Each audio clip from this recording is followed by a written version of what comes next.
Victor could have easily been the captain in my place. He could have, let's say Heineken had gotten the job instead of Jake. I'm pretty sure Victor would have been the captain, and my role would have been to support him. I was blessed to have guys with the sort of stature that Victor had. Yeah, there was always a lot of talk about people saying there's a rift between me and John because I want to be captain, or there's people out there that say I must be captain, but that was never the case. I was always very happy to make John strong, and he was always very happy to have an open door or to pull me in with decisions and to work together.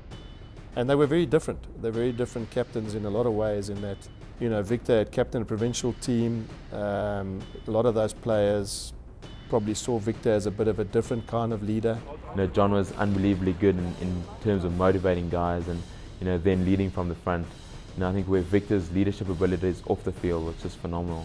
You know, he was always the most prepared and most well-prepared player out there. You know, his work ethic in and around the training field, in and around the gym work was something phenomenal. And I'm not saying it was right or wrong. John was in a lot of ways probably a little bit more in tune. Victor was probably a little bit more aloof as a captain, you know, and that was his style. He was a little bit more distant from, just wanted to make sure people just got on with their jobs, you know, which was his style as a captain. But I'm sure that when he was a captain of his provincial team, he was a little bit different. One thing that stood out for me, and John Smit also mentioned that, is when the Bulls won the Super Rugby in 2007, straight from after the trophy, they went back to the national squad, and Victor was the leader, saying that, guys, you know, forget what happened at the Bulls now, it's important to win the World Cup. He said that when he saw Victor being so humble and leading the team there, and said, guys, the Super Rugby is finished, let's work together to win the World Cup. At that stage, John said that he thought they will win the World Cup. And so he's always been instrumental in the success of South Africa, not just in the lineouts, but as a leader off the field as well. Victor, if you look at his record, and there were times where John wasn't playing, where we ended up winning big games where he was the captain. So there were a lot of special moments I'm sure he'll remember as a national captain. And you know, as I said, if you look at his record as a player and as a captain, I mean, they would be up there amongst the best, not only in South Africa, but in world rugby. But I think the great thing is the way also he supported John, you know, never a guy that always put the teams first, very humble guy on and off the field, and that's why, you know, all his teammates respected him. They were players that, you know, they stood first in line when it came to criticism.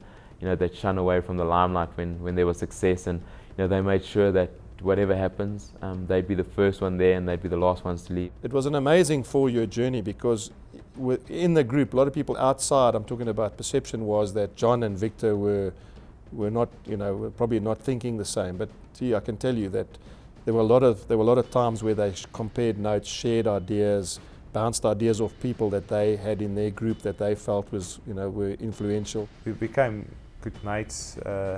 We grew together as well. We got kids at the same time, so the way we look at life changed together. He supported me in every single moment, and he was as much of a captain on the field, off the field, in that squad as I was, yet without the ribbon around his arm. And for me, I think that's one of the most important things that he contributed towards this era of team doing so well.